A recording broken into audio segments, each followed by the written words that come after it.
Magmamarkot tayo ng ng rubber plant ngayon. Markot kami ni Daddy June. Ito yung mga rubber plant na dalawang rubber plant na tinanim namin ni Daddy June sa lupa. Linipat namin sa lupa. Dati nakapaso yung mga yan. Ayan. Lumaki na yung mga nila, oh. Lumaki na yung nakasurvive sila. Kasi akala namin nung una mamamatay yung mga yan dahil babad na babad sa tubig. Ngayon, oh, nakakatuwa.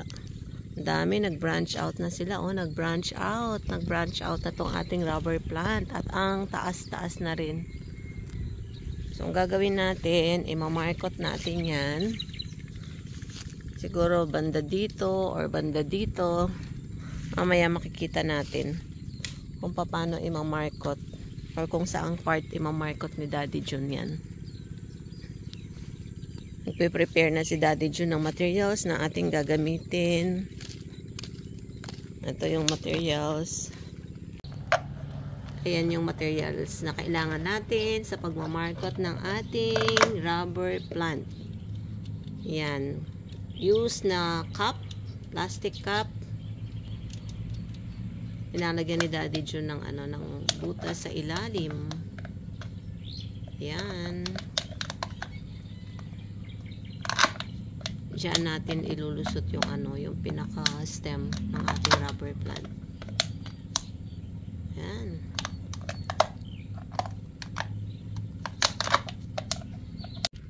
Ayan guys, dito na tayo sa rubber tree. Saang part ba? Daddy June. Sige, magguantes. Kukuha lang si Daddy June ng gloves kasi madagta. So yung dagta kasi ng rubber tree or rubber plant, medyo ba to, hindi safe sa balat. So recommended na naka-gloves kayo pag magka-cut or magmamarkot ng rubber plant. Yung dagta niyan, yan yung ginagawang rubber, yung gulong, sa gulong. Yeah. Maraming proseso yun sa Ayan, no? Itong technique na ginagawa namin ni Daddy June, proven na to. Kasi, yung madami na kaming na-markot na rubber plant. So, ang ginagawa, mga 1 inch wide, binabalatan yung stem in between two nodes. Yan. Mamaya papakita ko sa inyo yung nabalatan na part. Ang gamit na pambalat ni Daddy June, anong tawag dyan, Daddy June? Paleta. Kasi parang mas madali pag paleta yung ginagamit. Ayan, oh. Pwede rin namang kutsilyo, ganyan, or cutter. Kung ano yung available na pwede nyo gamitin na pangbalat.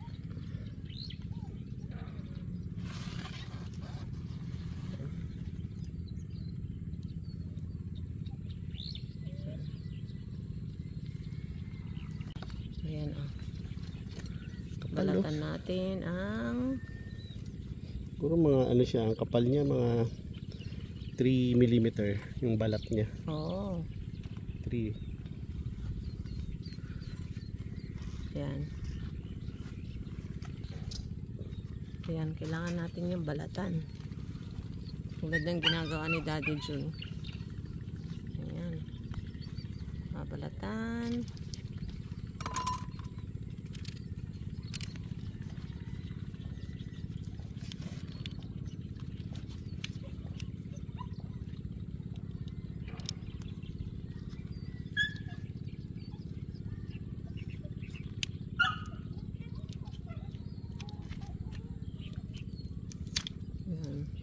Kapal, no? Nabalatan na yung pag nabalatan na yung stem, ayan, ini-scrape namin yan, parang linisin yan, ganyan, tulad ng ginagawa ni Daddy June.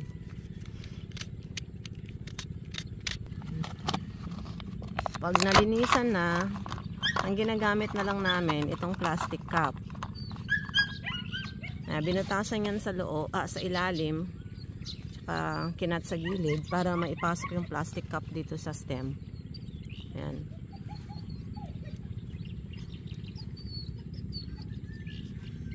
Pwede rin gumamit ng cellophane. Yung iba cellophane ang ginagamit. Kami ni Daddy Jun ang ginagawa na lang namin. Plastic cup. Tapos tinitapean na lang yung plastic cup. Pwede yung ganyang tape. Pwede rin masking tape, no? Kahit na anong tape. Kahit Basta anong kailangan magdikit sila. Kailangan magdikit lang yung kinat. Kailangan natin tapean para magdikit ulit yung yung baso o yung plastic cup. So eto na, so far yung nagagawa natin. Nabalatan na natin yung mga 1 inch na scrape na. Then after scraping, pinasok na ni Daddy Jun yung ng plastic cup dito sa, yan, ganyan siya. Mangyayari ganyan siya. Then after this, pupunuin ng lupa itong plastic cup.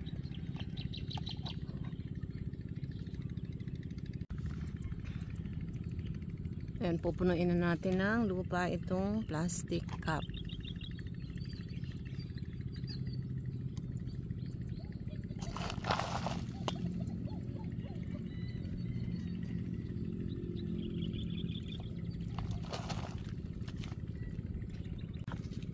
Kailangan siksik na siksik yung lupa, no? Para sumiki, para hindi bumaba ito. Hindi ko na siya lalagyan ng stopper sa baba. Ito lang yan eh. Kasi pag nagugat na yan, kapit na yan. Hindi ko lagyan na naman sa So today is March 21. I-monitor natin to kung kailan magkakaugat. Usually yung mga previews na minarkot namin, kinakat natin after 45 days no? Mga ganon. 1 month lang. 1 month to 45 days. 45, marami na yan. Oo. So ito tignan natin kung within 1 month madami na rin ugat.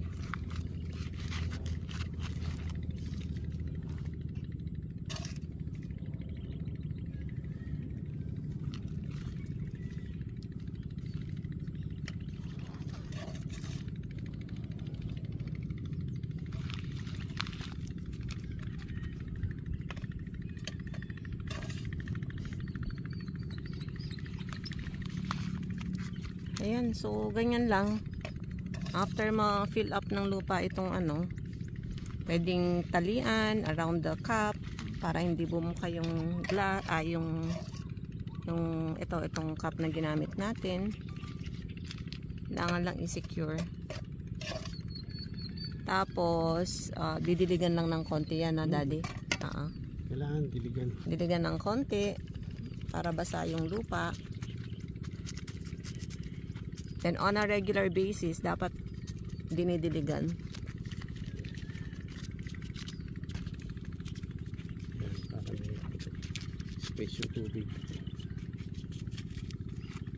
Okay, yan. There you go. So didiligan na lang yan. Tapos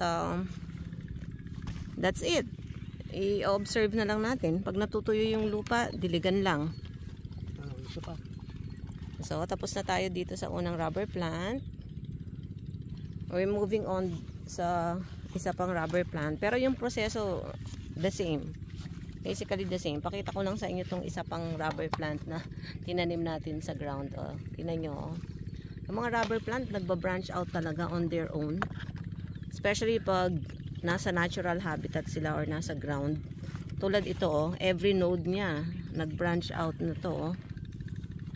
Ito yung kaibahan pag nakatanim sa lupa versus dun sa nakatanim sa paso.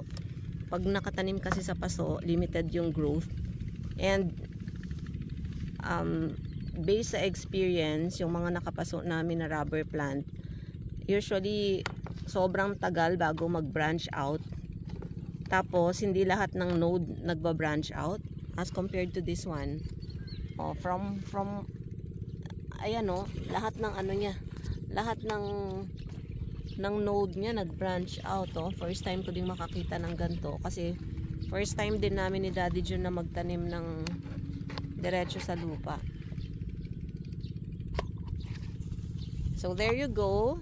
We're just sharing with you yung very easy way to propagate your rubber plant, which is through marketing. So update ko kayo everyone. Thank you for tuning in to Mommy V's Garden. Bye. God bless.